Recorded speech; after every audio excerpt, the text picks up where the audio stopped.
ஒரு additional TCP இன்னைக்கு வந்து கோர்ட்ல வந்து அவங்களோட பேரை சொல்லிட்டு வாதாடிட்டு இருக்காங்க ஒரு அட்வொகேட். அந்த டிசிபி வந்து எல்லாரும் கலைஞ்சு போயிட்டு இருக்காங்க. அந்த பொண்ணு போயிட்டு இருக்கு, பலார்னு கண்ணத்துல ஒரு அறை. அந்த அறை எதுக்கு விழுந்ததுன்னு அவ வந்து ஷாக் ஆகி அங்க நின்று பார்த்துட்டு இருக்கா. திருப்பி போயிட்டு தோலை தட்டி கேட்குறா, எதுக்கு பண்ணீங்க, நான் என்ன தப்பு பண்ணேன்னு.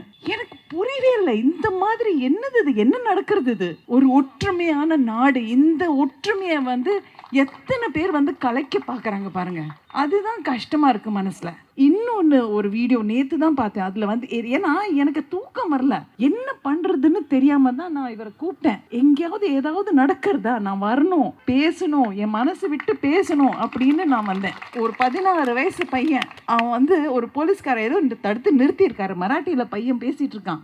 ஏன் நிறுத்துற, எனக்கு என்னுடைய உரிமைகளை பற்றி எனக்கு தெரியும். என்னோட உரிமை வந்து article 19, I have the freedom of speech. நீ வந்து எதுக்கு நிறுத்துற, நான் என்ன பண்றேன், நான் வந்து யாரையாவது அடிச்சேன்னா, ஏதாவது தப்பு பண்றேன்னா, தப்பா சொல்றேன்னா, என்னோட உரிமைகள் நான் படிக்கணும்.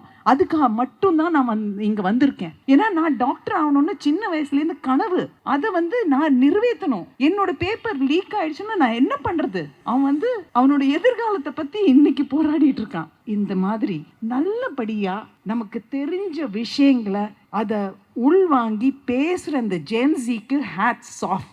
நிஜமா சொல்றேன். எங்க காலத்துல ஒரு கால் அம்மா அப்பா ஜெனரேஷன்ல ஒரு கால் வந்து எனக்கு தெரியும் இது வந்து தப்பு, இதை பத்தி பேசணும் அப்படின்னு எனக்கு தெரியும். ஆனா ஒரு கால் இங்க ஒரு கால் அங்க பயத்துல வந்து பேசாம வெளியே வராம உட்காந்துட்டோம். அந்த பயம் இல்லாம அவங்க வந்து என்ன அழகா போலீஸ் வந்து அடிக்க வராங்கன்னு தெரிஞ்சோடனே எல்லாரும் நின்று நேஷனல் அந்த பாட ஆரம்பிச்சிட்டாங்க, தேசிய கீதம். அதுதான் அவங்க. I tell you, hats off. ஒரு 4 பேர் ஏதோ பேசுறாங்கன்னு சொல்லிட்டு அதை வந்து கிளி மாதிரி வந்து சொல்லாதீங்க. போய் அது நல்லா வந்து ஆராய்ச்சி பண்ணி என்னன்னு கேள்விகள் கேட்டு தெரிஞ்சு பேசுங்க. அதுதான் இந்த ஜென்சி பண்ணிட்டு இருக்கு. எங்க ஜெனரேஷன் பண்ணல. I am sorry, I am really sorry. எங்களோட ஜெனரேஷன் இப்போ பண்ற விஷயங்கள் பார்க்கும்போது தாங்கல. இன்னைக்கு வந்து சோனம் வாங்சுக் அவருடைய 26வது நாள் ஃபாஸ்டிங். இந்த காலத்துலேயும் ஃபாஸ்ட் பண்ணி சில விஷயங்கள் சாதிக்கணும் அப்படின்னு நம்ம நாட்டுடைய நிலைமை. எனக்கு வந்து நீட் தேவையா, இல்லை அது வந்து திருத்தி சரி பண்ணி அது வைக்கிறதா, இல்லை தேவையில்லையா, இந்த விஷயங்களை பற்றி எனக்கு பேசுகிறதுக்கான நாலேஜ் இல்லை. இன்றைக்கி காலையில் ரஞ்சித் அவர்கள்கிட்டையும் நான் கேட்டேன், என்ன பிரச்சனைகள். ஏன்னா நீட்டை பற்றி நான் இன்னும் டீட்டெயில்டாக அதை ஸ்டடி பண்ணலை. என்னை பொறுத்த வரைக்கும் எனக்கு நாலேஜ் இல்லாத போது அதை பற்றி பேசக்கூடாது. அதை பற்றி பேசுகிறவங்க என்னென்னா இங்கே நிறைய பேர் இருக்காங்க. ஆனால் நீட்டு பேப்பர் லீக்னால் பாதிக்கப்பட்ட மாணவர்களுடைய போராட்டத்தை நம்ம எல்லாருமே பார்த்துட்டு வரோம். எனக்கு சில விஷுவல்ஸ் ஜூலை 20 நடந்த சம்பவங்கள், அன்னைக்கிலேருந்து நடந்த சம்பவங்கள் என்னால் பொறுக்க முடியல.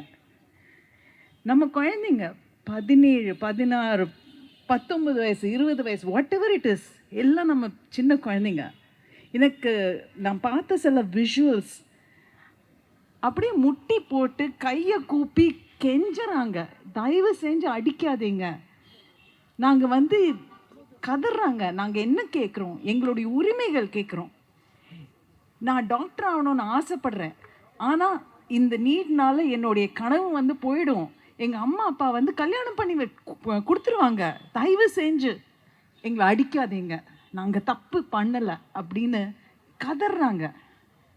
ஒரு பையன் வந்து 2 பேர் தூக்கிட்டு வராங்க, காலெல்லாம் ரத்தம் இருக்குது. அவனுக்கு ஒரு ஃபோன் வருது, ஃபோன் வந்து காதில் வச்சுட்டு அவன் வந்து, ஐயோ அம்மா, நான் நல்லா இருக்கேன், இல்லை எல்லாம் ஒன்றும் பிரச்சனை இல்லை.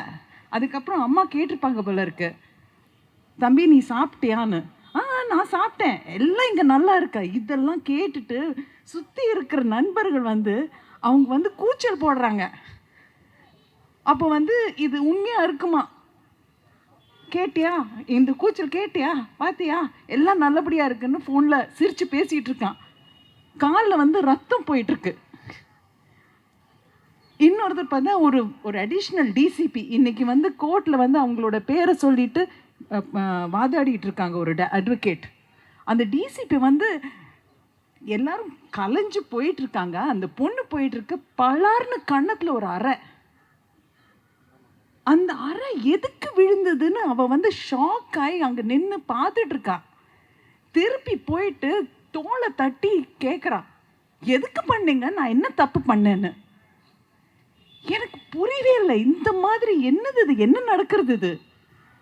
அதே சமயத்தில் நம்ம ராத்திரி ஏர்லி மார்னிங் 4 o'clock வந்து வீடியோஸ் வருது. எல்லாரும் அங்கேயே படுத்துட்டு இருக்காங்க. நேஹா போரா அவங்க ஒரு வீடியோ எடுத்து காமிச்சாங்க. ஆமாம், எங்களுக்கு வந்து ஃபாரின்லேருந்து நிறைய ஃபண்ட்ஸ் வருது, அந்த ஃபண்ட்ஸ் எல்லாம் வச்சு நாங்கள் வந்து ரொம்ப சொகுசாக இருக்கோம், பாருங்கள் நடக்கிற அதே தரையில் தான் நாங்கள் எல்லாரும் படுத்துட்ருக்கோம், எங்கள் பாத்ரூம் வந்து பாருங்கள் எப்படி இருக்குது, இங்கே தான் நாங்கள் 25 நாளாக இருக்கோம் அப்படின்னு. ஐ மீன் இது வந்து ஒரு 18ஆம் தேதி, ஜூலை 18ஆம் தேதி போட்ட வீடியோ. நாங்கள் வந்து இத்தனை நாளாக இங்கே இருக்கோம், எங்கள் சாப்பாடு பாடுங்க. அது குருத்வாரா, அங்கே வந்து அப்படியே அள்ளி அள்ளி கொடுக்குறாங்க சாப்பாடு, தூங்குற இடம். இதுதான் நம்ம இந்திய நாடு, ஒரு ஒற்றுமையான நாடு. இந்த ஒற்றுமையை வந்து எத்தனை பேர் வந்து கலைக்க பார்க்குறாங்க பாருங்க. அதுதான் கஷ்டமாக இருக்குது மனசில். இன்னொன்று ஒரு வீடியோ நேற்று தான் பார்த்தேன். அதில் வந்து ஏன்னா எனக்கு தூக்கம் வரல, என்ன பண்ணுறதுன்னு தெரியாமல் தான் நான் இவரை கூப்பிட்டேன். எங்கேயாவது ஏதாவது நடக்கிறதா, நான் வரணும், பேசணும், என் மனசு விட்டு பேசணும் அப்படின்னு நான் வந்தேன். அந்த பையன் ஒரு 16 வயசு பையன், அவன் வந்து ஒரு போலீஸ்காரர் ஏதோ தடுத்து நிறுத்தியிருக்காரு. மராட்டியில் பையன் பேசிகிட்டு இருக்கான். ஏன் நிறுத்துற, எனக்கு என்னுடைய உரிமைகளை பற்றி எனக்கு தெரியும், என்னோட உரிமை வந்து article 19, I have the freedom of speech. நீ வந்து எதுக்கு நிறுத்துற, நான் என்ன பண்ணுறேன், நான் வந்து யாரையாவது அடித்தேன்னா, ஏதாவது தப்பு பண்ணுறேன்னா, தப்பாக சொல்கிறேன்னா, என்னோட உரிமைகள் நான் படிக்கணும், அதுக்காக மட்டும்தான் நான் இங்கே வந்திருக்கேன். ஏன்னா நான் டாக்டர் ஆகணும்னு சின்ன வயசுலேருந்து கனவு, அதை வந்து நான் நிறைவேற்றணும். என்னோட பேப்பர் லீக் ஆகிடுச்சுன்னா நான் என்ன பண்ணுறது? அவன் வந்து அவனோட எதிர்காலத்தை பற்றி இன்னைக்கு போராடிட்டு இருக்கான். இந்த போராட்டத்துக்கான காரணம் என்ன? அவனுடைய வந்து நாலேஜ், கல்வி. அடுத்தது என்ன சொல்லியிருக்கணும், ஆர்டிக்கல் 32, அதில் வந்து யாராவது என்னை கை தொட்டாங்கன்னா நான் வந்து கோர்ட்டுக்கு போவேன், சுப்ரீம் கோர்ட் வரைக்கும் போகிறதுக்கான எனக்கு ரைட் இருக்குது. இந்த மாதிரி நல்லபடியாக நமக்கு தெரிஞ்ச விஷயங்களை அதை உள்வாங்கி பேசுகிற இந்த ஜென்சிக்கு ஹேட்ஸ் ஆஃப். நிஜமாக சொல்கிறேன். எங்கள் காலத்தில் ஒரு கால் அம்மா அப்பா ஜென்ரேஷனில் ஒரு கால் வந்து எனக்கு தெரியும் இது வந்து தப்பு, இதை பற்றி பேசணும் அப்படின்னு எனக்கு தெரியும். ஆனால் ஒரு கால் இங்கே ஒரு கால் அங்கே, பயத்தில் வந்து பேசாமல் வெளியே வராமல் உட்காந்துட்டோம். அந்த பயம் இல்லாமல் அவங்க வந்து என்ன அழகா போலீஸ் வந்து அடிக்க வராங்கன்னு தெரிஞ்சோடனே எல்லாரும் நின்று நேஷ்னல் ஆந்தம் பாட ஆரம்பிச்சிட்டாங்க, தேசிய கீதம். அதுதான் அவங்க, I tell you hats off. தேசிய கீதம் ஆரம்பித்தா போலீஸ்காரர் யாராவது வந்து நகர முடியுமா? அவங்க எல்லாரும் அட்டென்ஷனில் நிற்கணும்ல. அந்த 53 நிமிஷம் 56 நிமிஷம் வந்து எல்லாம் காம் டவுன் ஆகிடுவாங்க. அந்த தேசிய கீதம் கேட்டோன்னே என்ன ஆகிடும், மூடே மாறிடும். அங்கங்கே பாடுறாங்க அவங்க. I love this Gen Z, amazing. என்னை பொறுத்த வரைக்கும் டாக்டர் அம்பேத்கர் வந்து ஒரு பெரிய ஒரு கான்ஸ்டியூஷன் எழுதி வச்சிருக்காரு. அவரை பற்றி உங்களுக்கு எல்லாருக்குமே தெரியும். ஏன்னா ஜெய் பீம் சொல்லிட்டு தான் எல்லாரும் இங்கேருந்து போகிறீங்க.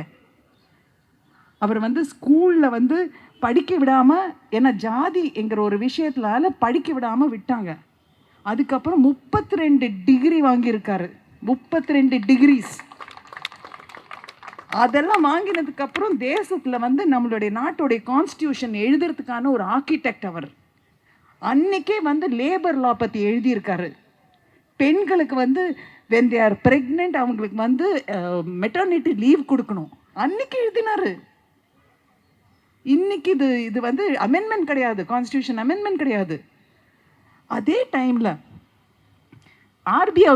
ஆர்பிஐயோட கான்செப்டே வந்து அவர் தான் எடுத்துகிட்டு வந்தார்.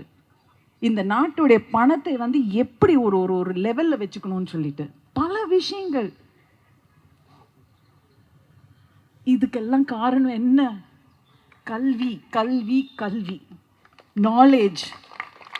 ஒரு 4 பேர் ஏதோ பேசுகிறாங்கன்னு சொல்லிட்டு அதை வந்து ஒரு என்ன தத்தை சொல்லுவாங்க இல்லையா, கிளி மாதிரி வந்து சொல்லாதீங்க. போய் அது நல்லா வந்து ஆராய்ச்சி பண்ணி என்னன்னு கேட்டு, கேள்விகள் கேட்டு கேட்டு கேட்டு கேட்டு தெரிஞ்சு பேசுங்க. அதுதான் இந்த ஜென்சி பண்ணிகிட்ருக்கு. எங்கள் ஜென்ரேஷன் பண்ணலை. I am sorry, I am really sorry. எங்களோட ஜென்ரேஷன் இப்போ பண்ணுற விஷயங்கள் பார்க்கும்போது தாங்கலை. ஸோ அதனால் கோ அஹெட், நில்லுங்க, போராடுங்க. உங்களுடைய பாதைகள் வகுத்துக்கிறதுக்கு உங்களுக்கு தெரியும், நல்லாவே தெரியும். ஒரு வார்த்தை நாங்கள் சொல்ல தேவையில்லை. நாங்கள் வந்து சைடில் நின்று உங்களுக்கு வந்து எந்த உதவி வேணுமோ செஞ்சுக்கிட்டே வரோம். ஆனால் கல்வியை விடாதீங்க, கேள்விகள் கேட்கறது விடாதீங்க. நன்றி. ஜெய் பீம்.